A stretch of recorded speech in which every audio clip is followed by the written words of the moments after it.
Hello and welcome to Techie Dialogue. In today's video, I'll show you how to stop hearing yourself on your mic on a PC, step by step. If you're tired of hearing your own voice in your headphones, stay tuned. Before we begin, don't forget to subscribe to the channel for more tech tutorials, and give this video a like if you find it helpful. Let's get started. Step 1. First, open the Start menu and select Settings. Once the Settings window opens, click on System and then choose Sound. Step 2. Scroll down and select More Sound Settings. A new window called Sound will appear. In this window, go to the Recording tab and select your microphone. After selecting your mic, click on Properties.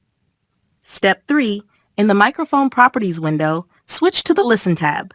Here, you'll see a checkbox labeled Listen to this device. Uncheck this box, then click OK to save your changes. And there you have it.